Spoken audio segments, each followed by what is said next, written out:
This is melting, bro. This is like melting in like a clear cut type of way.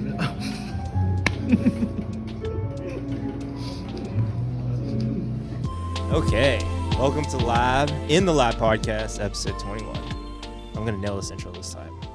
There's gonna be a compilation one day of like me doing all the intros, just fucking it up, just like cut after another, and this will be another one in there. And I'm joined by. What up, guys? I like the energy. Welcome to my YouTube video. I am joined by a very special guest, as all of them are very special in my heart, Mr. Danny Lyon. What up? Hi. Thank you. Honestly, first of all, thank you for coming. I'm gonna tell the audience this. You actually said no the first time I asked you to come on, which when I asked people to come on, I never had the expectation of them just saying yes, because even for myself, like talking in front of a camera to an audience that is like honestly faceless for the most part, and just being kind of vulnerable for an hour is like pretty scary. And so I don't blame anyone for saying no. And there has been other people that have said no. You're not the only one. However, you are the only person that said no and is still sitting here. Yeah. And we have a very good story for that. But before we get into that, actually, I was really curious. Where did your name Danny Lyon come from? Okay. That's a good question. Danny Lyon came from, well, my real name is Daniel. And Daniel Lee, which is probably the most generic Asian name out there. So it's up there. It's up there. And okay, I changed it to Danny because I went to a French immersion school, and Danielle and Daniel are just, it's such a round name. Like if every name has like a shape, and Daniel is like that, and I didn't think that was cool. It didn't feel like me. So I changed it to Danny, which is more like a ramp. Interesting. I never thought of names as like having dynamics too. Yeah. Henry's cool. like this. Henry. I don't know if it's the way I say it, but I feel like a lot of people struggle with like when they ask me what my name is and I say Henry. Yeah. They're like, huh? What? I why? don't know. And I have to go like Henry. Wait, why? And it clicks. I don't know. Wait, also, who do I talk to? Do I talk to you? Talk to whoever. Yeah. You can talk to me. Oh, God, this is you so can weird. look me deep in the eyes. Okay. And then the lion came from I had a dream during COVID right after I realized that I wanted to do music, which was a whole other thing, a crazy story on how I decided I would make music. But I had a dream that I was in the Vietnam jungle. I had just watched Apocalypse Now. Oh. So have you seen that movie? Yes, I have. Okay, yeah, you know the scene where so I had a dream that I was in that swamp and I was dunked under the swamp, and then I came out, and then my name was Danny Lyon, and it felt like a baptism of sorts. I had also just met God like a few months prior to that, and so it really felt like it was given to me, because I mean I was named after Daniel from the Bible and that story of Daniel in the lion's den. So so it all connects that way. Yeah, it all connects, and it's kind of, it feels like a true representation. Although like the title of lion is kind of like kind of overwhelming at times. Like I feel like I'm not, like, who am I to call myself a lion, or you know what I mean? Because that's a formidable animal. Perception to it. Yeah, it's a formidable animal, but I hope to grow into that, and I definitely have like a very strong passion within me that I think can resemble that of a lion at times. But so that's how I got my name. That's dope. Thanks for asking that. It's something that I mean I've probably known of you for a minute from your first ever project. Really? No, not even John. First ever project. It was Josh Hom. What? Oh wow. Did you listen to it? I want to say I listened to it, but I can't remember sonically anything. It's so dark. No, yeah. I can't say I actually like listen to it, to be honest with you. Yeah. But that's probably when I first heard of you. So I've known you for a minute. Okay. But I don't think we've actually like interacted until recently. Yep. So through our friend John. Yeah, exactly. And our roommate John. Your roommate, yeah. And recently you guys played your first ever show, and I think it kind of spurred or it was a catalyst for you wanting to be here and sit here after saying no for the first time. And I kind of wanted to hear your thought process on why originally you said no, which is perfectly fine. Yeah. Course, but like kind of open up about your insecurities in that sort of aspect and what kind of changed your mind to want to come here. Okay, I'm gonna try talking to the camera, see how that feels. Yeah. We're gonna experiment. I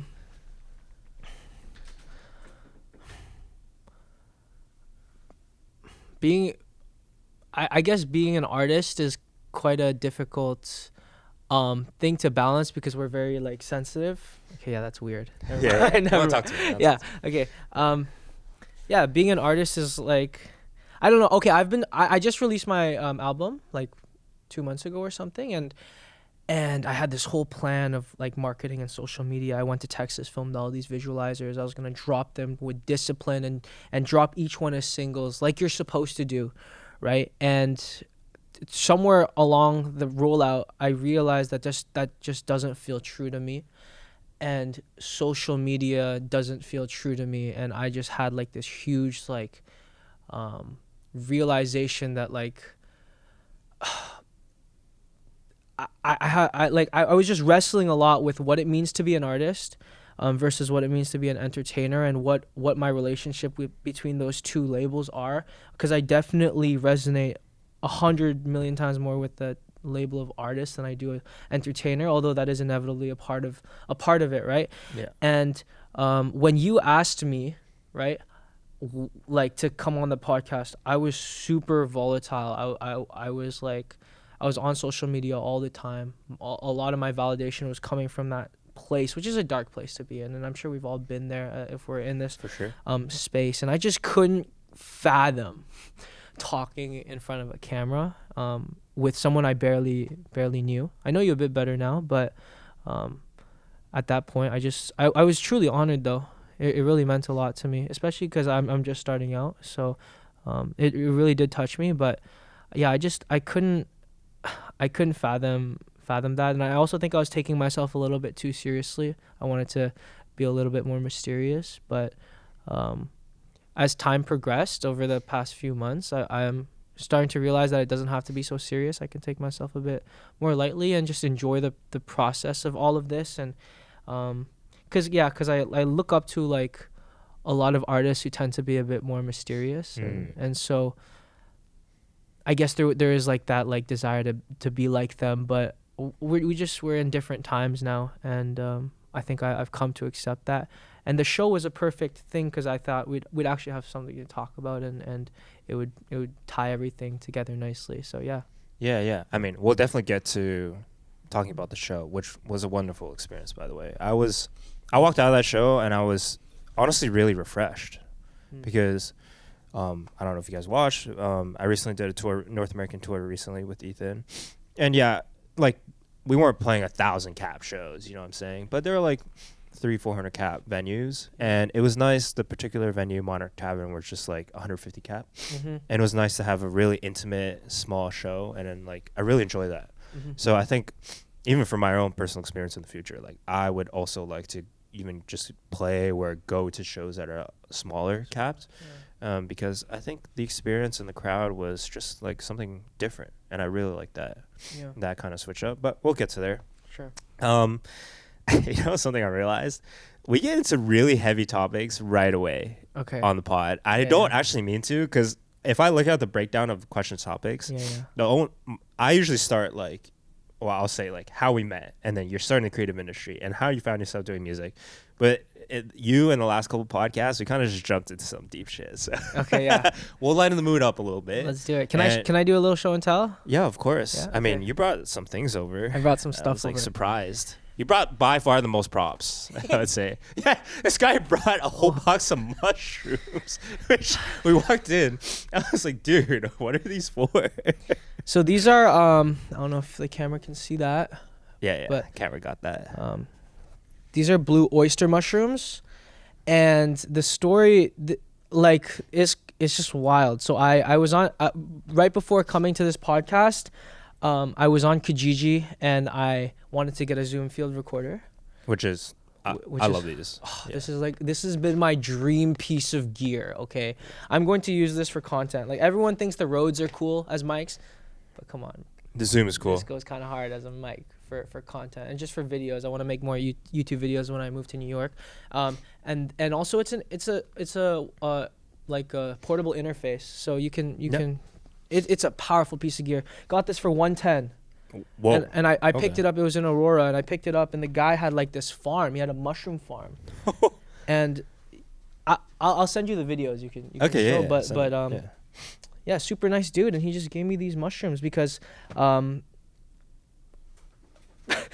basically there's this guy in the mushroom community called Paul Stammet, and I'm a big fan of him, and I mentioned him to this guy who's growing a mushroom farm, and he geeked out, and he was so happy that I knew who that was. And how do you know who that was? He has a documentary called Fantastic Fungi. I don't know if you've seen it. It's on Netflix, but that was the documentary that I watched that like 5 years ago, and it convinced me to do magic mushrooms. And okay. I did. I did like 4 grams of magic mushrooms right before COVID, and at that time I wanted to be a filmmaker. And after that trip, my one and only trip on shrooms, firstly I met God, and secondly I realized I wanted to do music, and that it had always been my true love, but I was just like too afraid. Because if I failed in music, it meant I truly failed. So I never ever let myself like even like ponder the possibility of pursuing music until I did those mushrooms. Wow. So, Yo, I have a very similar story for how I started music. Oh, okay. Because we have, I don't know, especially for me, a lot of my identity is in music as a creative, you know? So to fail at it feels like you just like let down every fiber of your being. You know, like your very existence, like to fail as a creative, like feels like your purpose is lost, you know?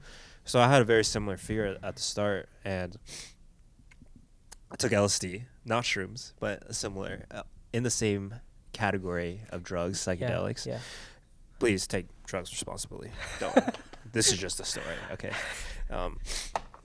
I also took it, and I didn't meet God, but I did kind of reconsider my faith in general. I grew up in the Catholic Church, so faith has always been a part of my life and shaping my moral compass, I would say.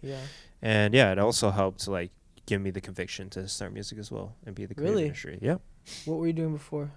I was in school for stats and physics. Whoa. For university. Yeah. Whoa. Your typical like Asian kid. You go to university, you get your degree in one of the STEM industry, and then you go live your 9-to-5 life, you know? But so I had a very similar story. So it's crazy that you went from all that, having the knowledge, and then buying the Zoom mic, and then that guy just so happens to be mushroom farmer, and then you can connect on that level. I know. Well. And now we're talking about this. Serendipity. Yeah. No, psychedelics are... They're crazy. I'm done with them. But I'm grateful that I did them. I would never recommend them to anyone because I think if you're interested in them, I won't stop you, because like that's what I needed to go through. But I think there are other less volatile ways of. Should always take drugs responsibly and be informed, and always test your shit. It's pretty dangerous these days. So yeah. I think, anyways.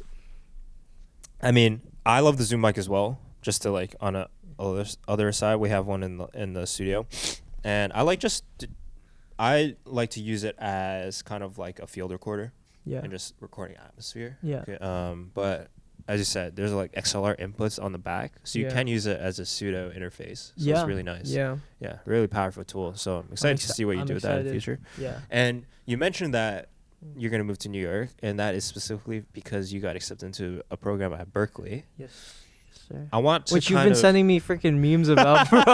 Yo, I'm dead ass. I don't even like click on Berklee memes. They just appear. I don't know. I didn't even know Berklee memes were a thing, bro. That's crazy. But I kind of want to go through your journey from when you first started music, when you first discovered your passions, to how you even got to Berklee in the first place, you know? So kind of run me down when you first got into music, how you found your passions, and then kind of everything that led up to finally getting accepted at Berklee. I grew up playing music. My dad is a musician. He was in a band when he was younger in Ecuador, and one of their songs got on the radio, and he got to tour. and stuff. So Wow. my dad's a musician, and he taught me guitar from a young age. But I was a terrible, terrible singer, and so everyone just told me to shut up at home. And Oh man. yeah, no, and at school, I was singing all the time at school. But I was annoying. I was an annoying kid, and I was just singing on the bus and everywhere. But it sounded terrible, and for some reason, when I was younger, it never processed. Like, you had to be good at singing if you wanted to do music. Like, that was like engraved in me for some reason until I did the shrooms. I'd always been creative.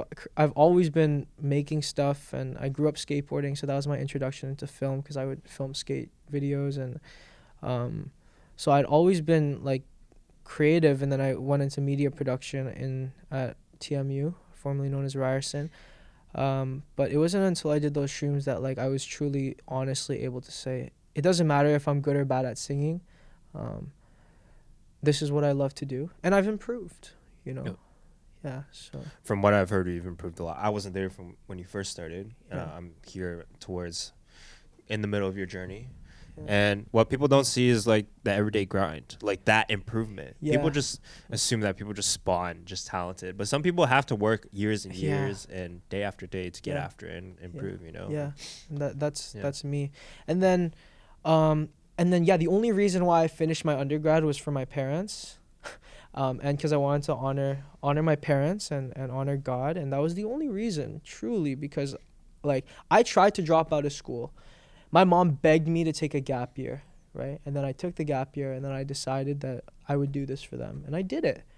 And then 2 weeks in December, 2 weeks before the Berklee deadline, I ran into my grade 12 math tutor, who's a professor at York. And he was the one who kind of like, I was trying to go into business, and then I would always talk to him about my YouTube videos and what I was working on creatively during our lessons. And he's like, why don't you go into media and art? And he told my parents that, and because he's a professor, they respect his opinion, right? They trusted, and my parents have always been super supportive. My dad's also very creative, and he just let me try whatever, right? And so that's how he was like the catalyst that got me into media and to pursue art. And then I ran into him again. He came over because he's friends with my parents, and I showed him my music, and it had been years, and then I didn't think much of it. And then he went downstairs and he told my parents, you need to get your son educated on this, and then 2 weeks later they came up to me after thinking about it, and they said, we want to support you. So there was 2 weeks until the deadline. I made the video, and then I got in. So it was truly crazy. Yeah, I wouldn't be here if it wasn't for God, and if it wasn't for the fact that my parents are very supportive, and they believe in me, and that's truly a blessing that I don't take lightly. So I'm gonna go there and make the most of it. That's amazing, bro. Yeah. What a story. People always assume that like you have to spend like years and years training RCM and being a classically trained musician to get into like programs like Berklee, because it's so esteemed on the global scale. And turns out that you can just bang out a video 2 weeks before and get in. And I'm assuming, you had a passion for music growing up, but kind of when did you really discover your love for music? During the shroom trip. Yeah. You're like, I was listening to Mozart, and then I was listening to LSD by A$AP Rocky, and it was the combination of those two songs that made me think of Anderson .Paak. Uh-huh. And then that was what made me realize, like, I want to make a song like The Bird. Okay. You know that song? Yes. Bro. That is such a high, like, your trip. I was tripping. I was, and then after that, bro, for the next 2 months, COVID hit right after that. Oh. COVID hit right after that, bro. I was obsessed with the Beatles. Like, I don't know how it connected there, Yeah. but I fell in love with John Lennon. I fell in love with Plastic Ono Band, and then I was smoking. I had a dab pen. I was smoking every day. And all I was doing was music. It felt like COVID, like quarantine happened for me, which is a terrible thing to say, but like I was thriving at that season of my life, and I was just making music. And I made that first project, which I took down on streaming, but I made that first project, and I just like had fun with it, and that's how it all started. Sorry, going back to your thing about Berklee, I think like I'm not in the Berklee that people are known for. It's not the musician. I'm in there for the songwriting and music production master's program, and I think that's a big difference. it is a big difference, but I don't think that diminishes the accomplishment itself. Because people just attach Berklee. Yeah. That's all they really see when people hear it. Like, oh, you're at Berklee. But like, yes, the program, there is a distinction between the instrumental program and where you guys, and we have another friend named Karis who also went through the program. And I think it's just as accomplished as the other program as well, you know. I think it's a really, from what I understand, it's a relatively new program. It's pretty new. Yeah. I don't know. I just have a hard time, like, because it's crazy. I tell people I make music all the time, right? As soon as I got into Berklee, right, the perception of, like, I make music has changed. And people look at me differently. And that's been something I've gotten to enjoy, right? But, like, I see through it in that, like, every single one of us here, man, all of our friends, man, bro, they could get in on scholarship, man. The people here that we know are incredible, bro.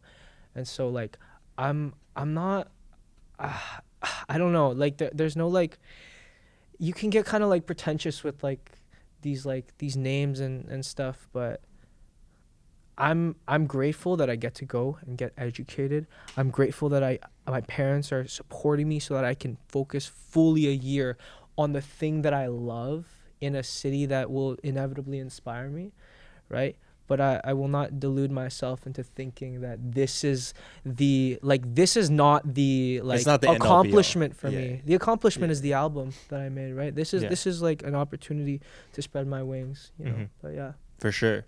And, you know, something we were talking about before, on our own time, was like the idea of going to school, which is something we both dislike, for something that you do like, which is music. And it's a really interesting concept to, like, wrap your head around. So kind of walk us through your thought process of, like, going to school for something you're very passionate about. Yeah, I mean, I studied undergrad at TMU for media production, which is the most prestigious media program in Canada, arguably. It's a really good program. And even that was, like, I was probably like a B to C student, and I'm grateful, but I'm grateful for the connections, man. I made some good friends who I can call my brothers for life. But honestly, I enjoyed more so, like, the English and philosophy classes. If anything, I really enjoyed learning about other topics, and like Bong Joon-ho said, don't go to film school. Like, go to a humanities, go to philosophy, and that's something I like really resonated with during my time. All my electives were philosophy or English, but yeah, like that was like media. This is music, and the thing that appealed me to this program was it's 3 semesters, 1 year, and the whole point of the program is to make an album. So I hope it's like 2 birds with 1 stone, you know? Perfect. Yeah. Exactly what you want to do. Exactly. So, like, I'll be learning, but it'll be geared towards something that I would do anyways. So I'm truly excited this time around because I will be learning from, I searched up every professor. I made sure all the professors I enrolled with, I actually thought were dope, and I actually wanted to learn from. So I'm genuinely excited. Wow, that's really cool. And obviously at a place like Berklee, you have access to, like, a large amount of resources and people and opportunity. Yo, you're good at this. What? You're good at this. Am I good at? You're really good at yo, before we started, this guy was like, is he gonna be a good host? Is he gonna be a good host? Because you're so dry all the time, bro. When we're hanging How am I out, dry? Bro. How am I dry? No, you just. Okay, I don't like turn it on. I'm not like a different persona. No, you're not. I appreciate the thoughtfulness, bro. I appreciate it. Yeah. But, you know, actually, just to, like, kind of change things up from Berklee, something that I thought was really, really cool that you did for your album that you released called Lover. A lot of the visuals, as you said, you went to Texas to film them. And when I heard the story from John, what you guys did to do these visuals are cool, really cool, by the way. But the story behind them are even cooler. That you guys, 2-man crew, went to Texas, butt fuck nowhere. Yeah. And you guys just film some insane stuff. You're, like, on a horse. Yeah. You're in the middle of the desert. Like, these things are really cool. And it was a really cool idea. And I feel like the adventure of it also, like, the story behind it is also really exciting. So kind of walk us through your experience there. Yeah. You know? Oh. Well, there's a whole vlog. We made a 25-minute vlog of the whole experience called Make It Up As You Go. It's on my YouTube channel. But like this idea of making these visualizers in a road trip was my attempt of solving the problem of the reality that we live in a world that needs a lot of content and needs to be bombarded, or that's the narrative, right? That's like shoved down artists' throats, is that we need to make a bunch of visualizers, screw the music videos, screw making one great music video, make a bunch of visualizers and put some text on that and call it a day. That's the solution. And you know, I was getting to a place where I hope to make money off of this. I hope to support a family, you know? And it was hard because I was like wrestling with that, and then wrestling with like wanting to just express myself and make art that I cared about. And my solution and I realized it doesn't have to be so like one or the other. A true creative person can find a way to do that, you know, together and find a solution. And my solution to that was enjoying the process as much as possible. And that would be to go on a road trip with a dear friend of mine and to shoot a bunch of visualizers and see what happens. So what did we do? It was the middle of winter. We chose to go to Texas. Why Texas? Because we had no idea it was in Texas. We knew it was in California. It had been done. So we chose Texas. And then all from there, we had a plan, but we got to Texas. It rained. And we didn't know Texas actually looks a lot like Ontario. It's not a desert. Like, we didn't know that. We had no idea. And Texas has a winter time. Yes. Bro, it was the rainstorm the whole week, right? The week before was a snowstorm, right? It rained on us. We were devastated. Bro, I spent $8,000. I saved up all summer for this, right? And we get there, it's raining. So what do? We just drove 9 hours southwest. We went on the map, the only place with no rain. We just drove, and it happened to be the desert. That was like what we were looking for, right? But it took a day, and we had to take a huge risk. And we got there, and we just figured it out. It was like a local town called Terlingua.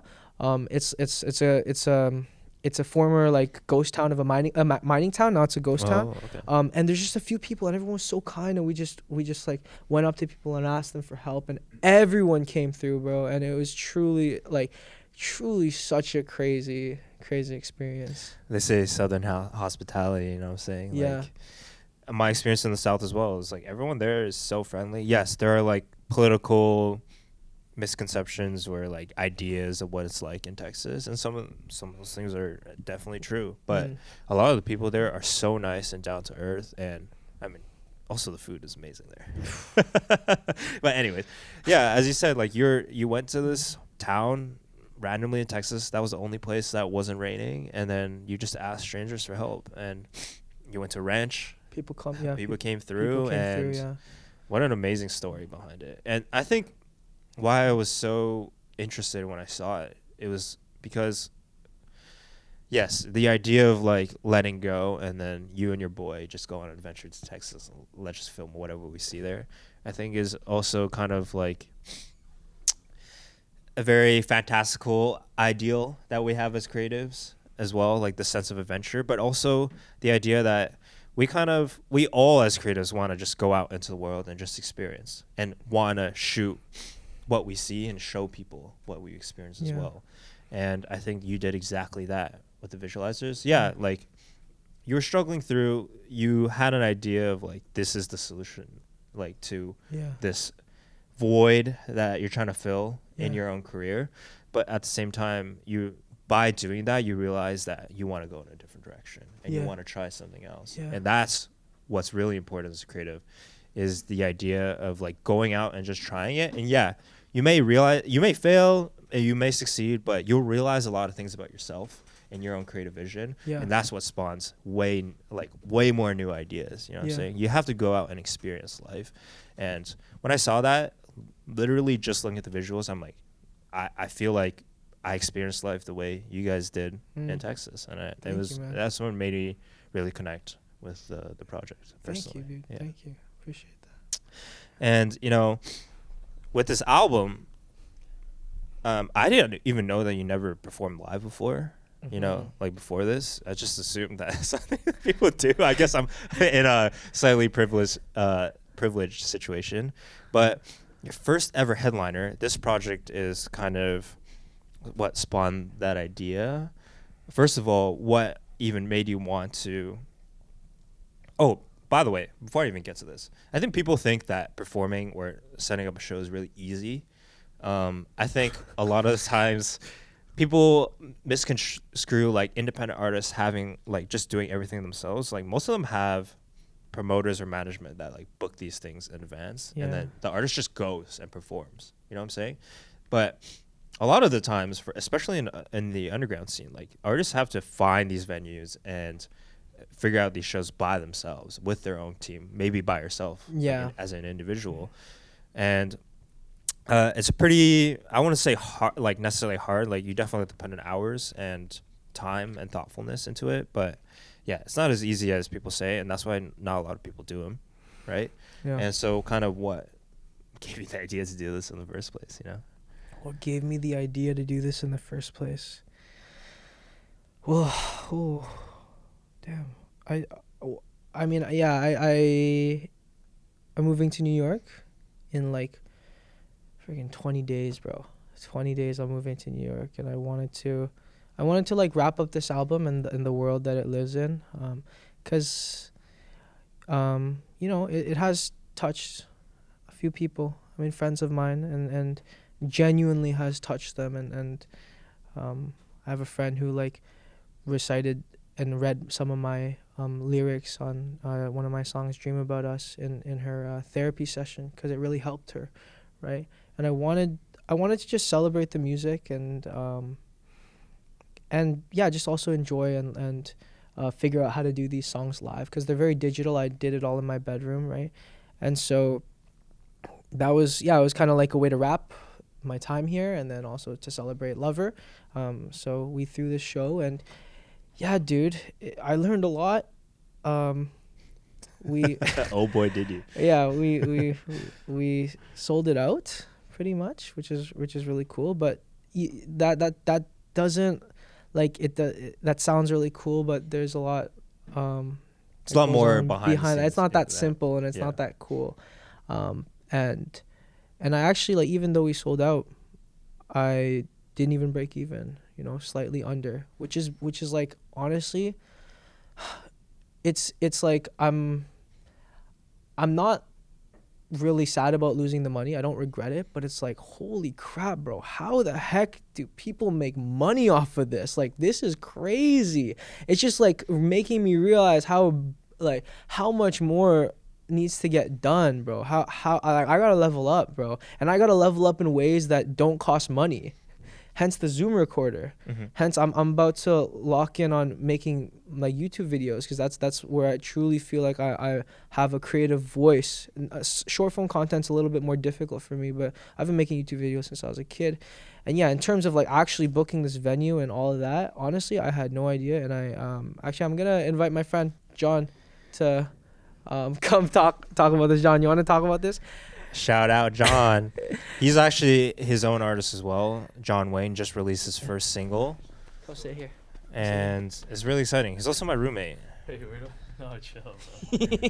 He's one of my best friends, and on the casting couch. He opened for me, Johnwayn, and that's good.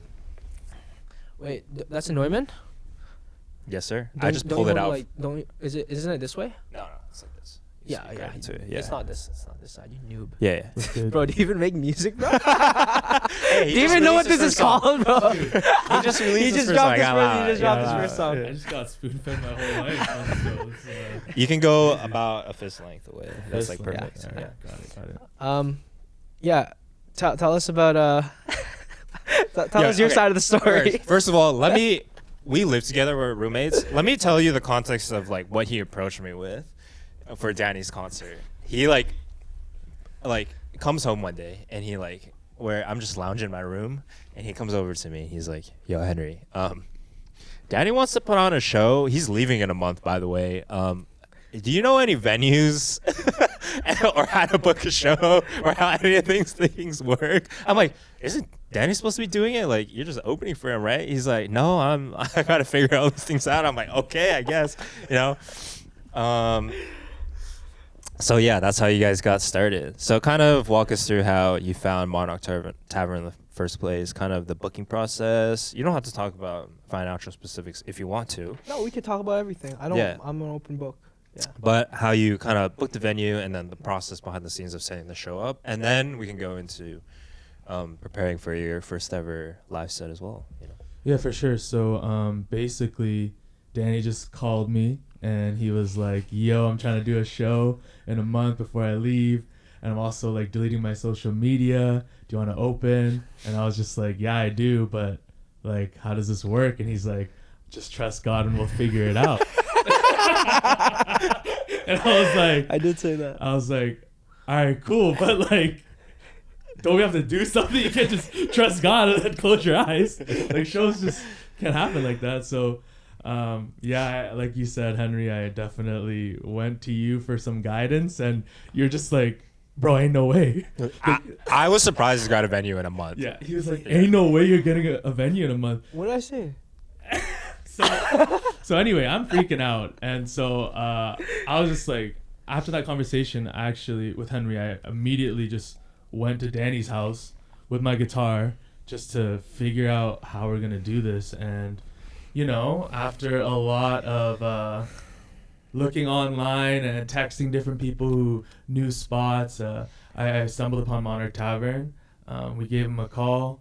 They said, thankfully, like last minute, these guys, like this other band, just pulled out of their Saturday slot because we were looking for Saturday, and I'm actually leaving to Vancouver in a few days, so we literally had to do it on August 3rd. There was no other Saturday that we could do it. So I feel like it was just kind of an insane process that we managed to find a place. And yeah, like called them, did the whole like booking. You want to say how much we dropped and stuff? Yeah, well, for the Saturday it was $500 for the venue, and then $175 for the live sound engineer. And then I paid each band member, I have to pay each band member $100. So that's, and my personal engineer, so that's another $5, and then paid you $3. So then that ended up being, what's the math on that? A good chunk of change. Yeah. A good chunk of change. Over a rack. Yeah. Over a rack, Yeah. for sure. Yeah. And then I actually never asked you, like, did we even sell drinks? Because how it works with venues is like when you reach a certain threshold of how many drinks you sell, you get like $100, $200. I don't know. I didn't even ask them. Mm-hmm. Yeah, You so should figure that out. probably They not. might have. You don't want to get finessed. Because Okay, there were I'll some ask people that were drinking. I bought some drinks. Yeah. Okay. I'll ask. And yeah, that was. And this is, you guys are doing this as independent artists. Like, a lot of the times people perform like, there's like a booking agency that already has the venue, already has a slot. You just pull up. Yeah, you can divide ticket sales, you can grab sales from drinks, merch, whatever. But like, most artists don't have to pay out of pocket for the venue to just perform, you know? So that is a like pretty big difference, and having to book it yourself and find the slot and figure these things out. I think It's a lot of work. Yeah, sorry to cut you off. I think something that was cool was that depending on the venue, there's different kind of policies and whatnot, but this venue in particular allowed us to pocket all of the money for the ticket sales. So I think that was kind of a nice green flag. That's really nice. Because that gave us an opportunity to, you know, like put more money in this guy's pocket, like you said. Did you do all the math yet? Or is it still like a little bit of here and there? I lost $200 on tickets, and then I didn't sell as much merch. So, but that's project. I just This guy realized was- it was the Oh wrong my way. gosh. Yo, I was staring at the mic the whole time. I'm like, that doesn't look like the right way. It's okay. It'll sound fine. Yeah. So anyway, I was I'm spoon-fed engineering. my whole life. And so this is the first time I'm actually holding a mic myself. Usually someone's holding this for me. So I just... I'm It's just okay. kidding. It'll sound good. Holy It's crap, just more I don't work know what for to me. say. It's okay. It's okay. Um, But anyways, Yeah. it was also your first time ever Both of performing our live. first shows. Yeah. So kind of walk us through your experience of preparing for that, and then your kind of experience on stage as well, and your thoughts after the fact. Yeah, so I think, honestly, like just to touch on a little bit more of like the behind the scenes stuff, I was getting a little frustrated at Danny and I was definitely feeling like when he was kind of putting his weight on my shoulders to like figure some stuff out. I felt like more like his manager than like an opening act at a certain point. But I think I reflected on it, and even during, I was like, there's no one else I'd want to do this with for my first show. Like, if I'm gonna get like my hands dirty and like figure things out as an independent artist my first time around, like I want it to be with like one of my homies, like one of my like peers that I look up to in the music space. So yeah, I think that was just awesome, and so I'm really appreciative, because I feel like I wouldn't have learned as much as I did if it weren't with you. I probably actually would have got spoon-fed a lot of stuff, just showed up day of, take care of things, peace out. But I think I liked the idea of like that camaraderie. Yeah, I'm difficult to work with. Yeah, I don't work with a lot of people. I do everything in my bedroom, and I have a hard time working with other people, because when it comes to art, I'm so volatile, and John experienced that. And honestly, I could trust you fully, and so I knew I was in good hands. The way he says that, it sounds so crazy. Yo, he really said, he said up to God. Said, God did. God got me. God got me. God did. You thought I was crazy, God. I don't know if you know what we're talking about. Ryan Garcia, like post fight when he beat Devin Haney, he's like, "You thought I was crazy, God." He's like, God did, and then he started cussing God out, bro. It was so funny. So Ryan wild. Garcia also went off the rails. Yeah, He's wild. Yeah, that guy's crazy. yeah. But yeah, man. Thank you. I'm sorry for being a pain. Nah. But you killed it, bro. How's your experience on stage, man? And Yeah, performing? it was honestly like, I feel like a flip kind of switched. I've never done this before. Kind of switched. Sorry. Oh, the flip kind of switch. Wait, A switch kind of flip. the Yeah. switch kind of flip. I didn't even book Wait, that. but when Drake says, "I just flipped the switch," isn't that what he says? no, because it's past tense. I just flipped the switch. No, I also didn't graduate high school. What are you talking about? Nah, I was the only roommate that graduated university, baby. Shout out York. If you hold a fork, go to York. Okay, anyway, my experience on stage, yeah, the switch flipped. I felt like so natural. You had like, a different voice too. It was like a different cadence, but like Yeah. it was me. I just Yeah. feel like it was like me dialed in at 100. So it was so fun. I think I didn't expect to have as much fun as I did.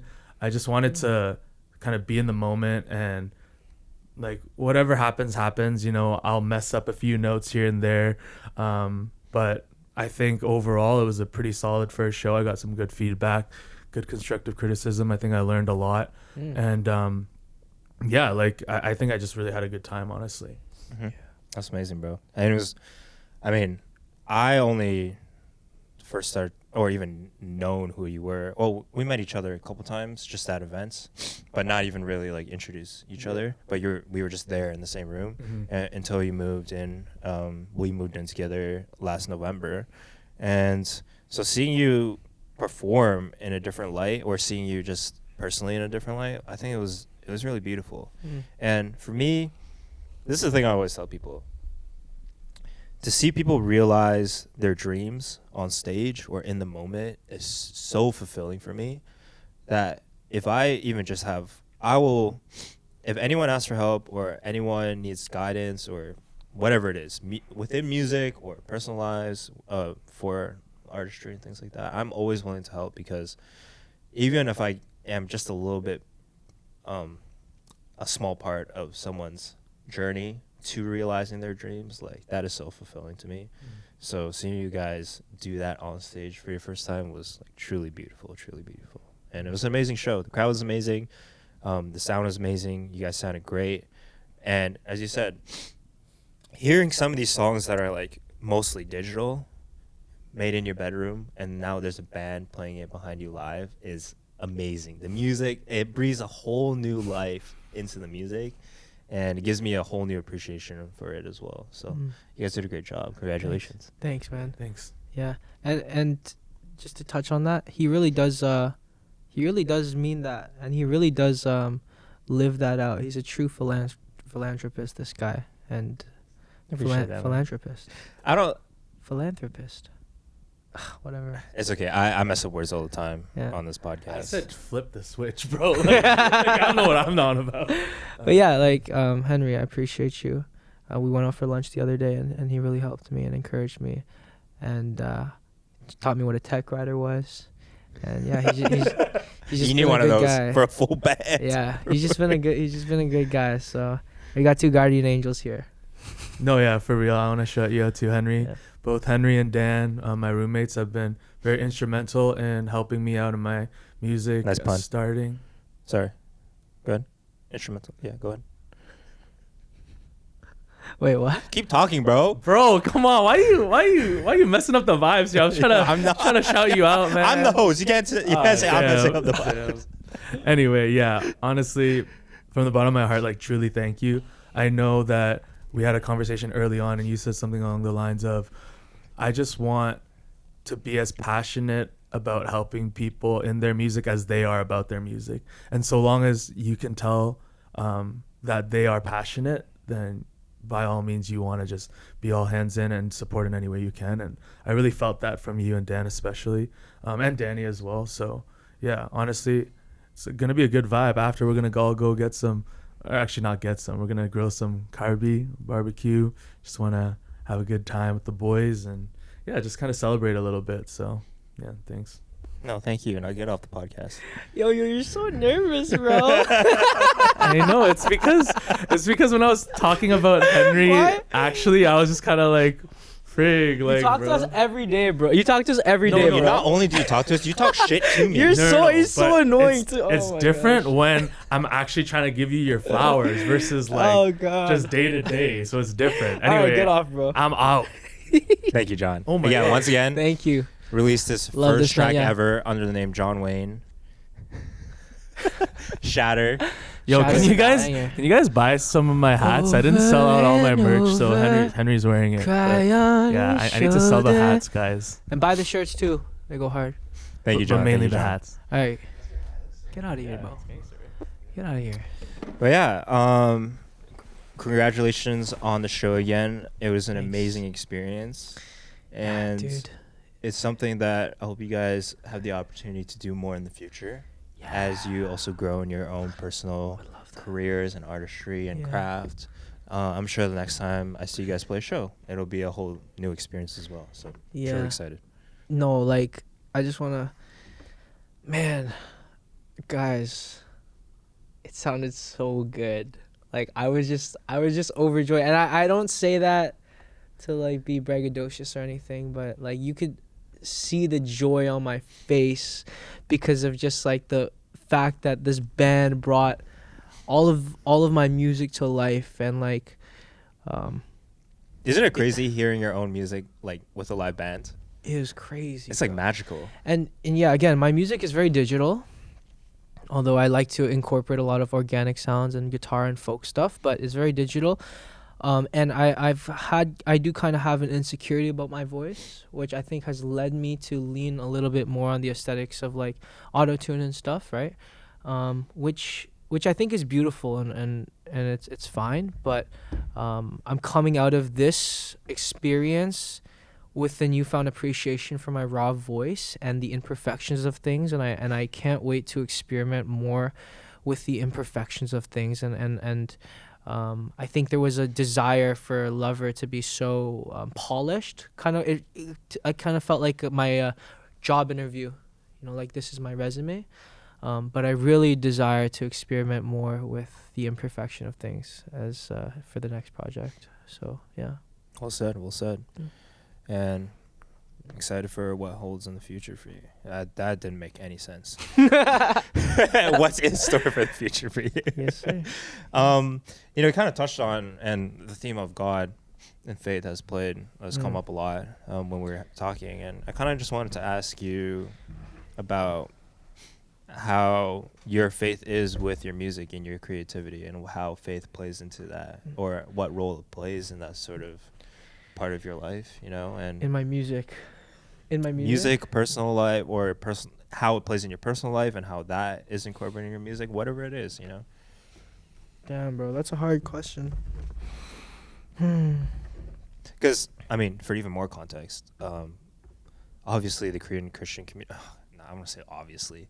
I'm around a lot of people in the Korean Christian community, and I always say it's like a cultural zeitgeist, because it really is, like, culturally, for this generation of like Korean Canadian, Korean Americans, like, it is such a unique and niche experience that like people who are not in that community just will never experience.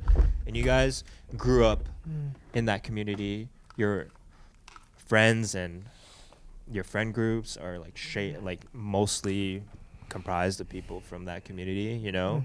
It obviously shapes your guys' worldview and personalities and things like that. And I always grew up around it. All my friends were part of it. Like, I grew up with a lot of Korean Christians, and I think my closest friends have always been Korean Christian throughout my entire life. So seeing it from an outsider's perspective is always such a unique thing to witness. And when it comes to music now, I think that's when it brings such a unique light to your guys' experience and your creative vision, you know. So kind of walk us through how that has shaped your worldview and creative process. Damn, that's a huge question. Okay, we'll start with I left the church during university. Just a lot of hypocrisy. I didn't resonate, so I left. Did whatever the heck I wanted. And then it was like my introduction into like philosophy that helped me find like existentialism and nihilism, and then I kind of start to question things for myself, which led to psychedelics, which led back to God. So I'm just saying that to make a distinction between faith and a relationship with God and church culture. Because church and church culture affects my music probably none whatsoever, right? At least in any deep way, perhaps like aesthetically, or perhaps like in, you know, some subconscious ways, right? And yeah, touching on that, like that Korean Christian context, I've never thought about the fact that that's a you described it as like a truly unique experience. Yeah, because you lived it. Yeah, because I lived it. Yeah, because, you know, you always think like the Filipino experience is truly unique, right? You know what I mean? There's the grass is greener thing. But yeah, it's an interesting dynamic. I mean, Koreans tend to be quite judgmental inherently. So I think like Korean churches tend to be a little bit more judgmental. Parents tend to be a little bit more strict, which leads kids to be freaking wild. You know, in high school, we were all dogs. Repressed. We were all dogs, bro, in high school. You know what I mean? So, and university, don't get me started, you know? So, I mean, I have my qualms, but it's the church that I'm in, and it's the place I think God has called me to. And so, you know, you work with that, and you love people. But little tangent, I'm really excited to go to New York because I hope to explore other churches of other cultures, and to see how much of my understanding of God is founded in like this Korean culture, right? And how much is like actually true. I'm really excited for that. And then to answer your question about the connection of music in my life, and to God in my music in my life. I mean, he is. I don't know. Like I see God everywhere. Like the amazing kalguksu that you have, and the ability to enjoy it, and the taste buds you have, right? Like all of it leads to God. The breeze, like all of it is just, if you really boil down to it, it's all from the source, you know? And so like my relationship with God is very, very like very much like different from this church thing in these four walls. It's like he's everywhere, bro. Even in this conversation, he's everywhere. He's in every sound, bro. I was listening to JPEG Mafia on my way here. He just dropped a project, right? And oh my gosh, bro, he's incredible. And just that sheer creativity, you know, like, is just a testament. Like all of it, even like that would be called the devil's music to some people, right? But all of it just points back to God. And so what I can say is I don't try to, you know, my music is not an attempt to like, or solely to glorify God or anything like that. It's not any, I have no savior complex when it comes to my music. I just desire to express myself and to help people and to do what I find meaningful and interesting. But inevitably God seeps into that. So, yeah, I hope that answers your question. Yeah, I mean, that was really insightful, man. And it's something that, faith is something I'm still exploring in my life. As I said, I grew up in a Roman Catholic household. I'm Taiwanese ethnically, and if you look at the breakdown of Roman Catholic Taiwanese people, it's like not many. Very small, very, very small percentage. So growing up in Roman Catholic Church, you look around, there's not a lot of Asian people in general. So I was always envious of the Korean Christian community, because I was like, culturally, like, you guys, I just wanted that in my own faith as well, or I want to experience that. But you also hear the downsides of it, or a lot of the drama and behind the scenes things that happen. I'm like, okay, it is a grass is greener type of thing. I think faith doesn't necessarily have to be rooted in that community or a particular community. It can just be your own personal connection with God. And that's something I'm exploring in my own life. And I wouldn't say I necessarily left the church. Like, I didn't make I'm not going here anymore. It was more like I just didn't feel a need to go to church anymore, Sunday mass anymore. I was like questioning why I was even there in the first place. You know? And so, yeah, something I'm also experiencing in my own personal life. So it was great hearing your experiences and other people's experiences with their faith. And yeah, that's an amazing thing. And just to wrap this podcast up, because we're almost at an hour, I think one of the reasons you said you want to go on this podcast in the first place was that you didn't feel like what you had to say was valuable. You can say, like, and this is the whole dilemma I had with starting this podcast too. It's just like, what do I have to say in this point in my career that as an audience member is like, I'm not saying they should listen to me or take my words as fact. I'm just speaking from my experience and where I am in my stage of my life and my career, right? And that in and of itself is valuable, if you want to put it that way. And so when I ask new artists to come on, or people who don't feel like they've accomplished whatever in their career, I always say, hey, the very fact that you're in the trenches, metaphorically, and you're grinding it out, and yeah, maybe some of you guys just started music and just started in the creative industry, but I think that is a perspective that is valuable in and of itself, because you're in a perfect position to give advice to people who are also starting as well, and your own experiences from your perspective is you're someone who just started out, so I think is will perfectly mirror someone else who's just starting out as well. So that's what I want to ask you. Do you have advice for other people who are in a similar position as you, or just starting out in their own careers, or want to start out in their own careers? Like, what sort of advice or things that have worked for you that you would like ask or tell them? Like who? Like someone who wants to do, like, anyone who just wants to start.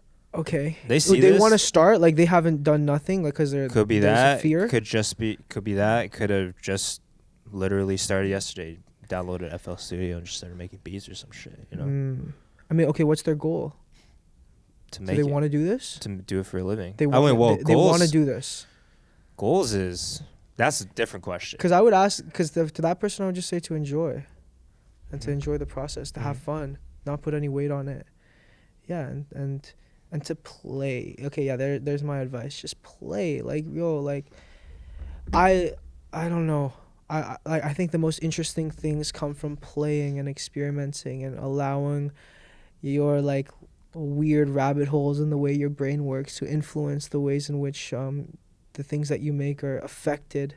That's truly your voice. And if you're not playing and you're setting an expectation of what this needs to sound like according to something else, it's been done.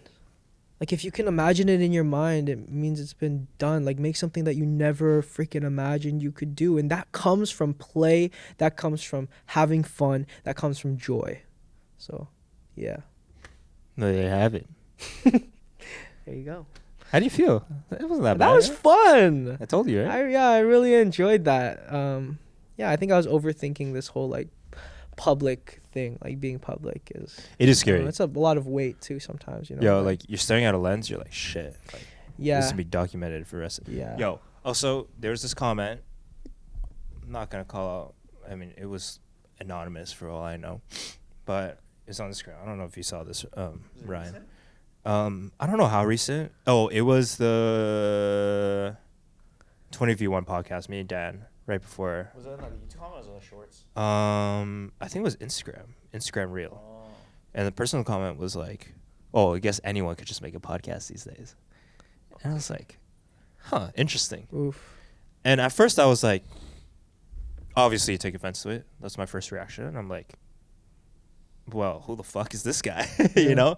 Yeah. And then I was hurt because I was like, oh, now I start questioning myself. I'm like, oh, maybe I did just kind of overstep and I am a nobody. And who am I to step in front of a mic for an hour and talk about music and creativity?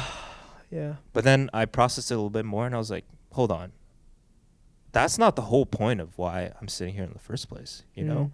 Yes, you can go look at some other artist that has accomplished everything you can in their career and you can hear them for an hour about their experiences. Yeah, that's very valuable in and of itself. They've succeeded. They've seen everything in the industry. But what I really want to hear is people who are in similar positions as me, who also feel like they don't deserve to have a voice to talk for an hour that will just never be recorded. You know, and the only way to like listen to this advice or talk to these people is to go out and meet them in person. And sometimes you don't get to do that, right? So I feel like just sitting here and just having this conversation and thinking profoundly and having these, you know, things about talking about behind the scenes of the industry that people normally don't get to see from this sort of perspective of like starting out or just in the middle of our careers or trying to figure out our own voice. I think that in and of itself is valuable, and this is why I do it. So that person who commented, you can run your own podcast. It's so good, you know.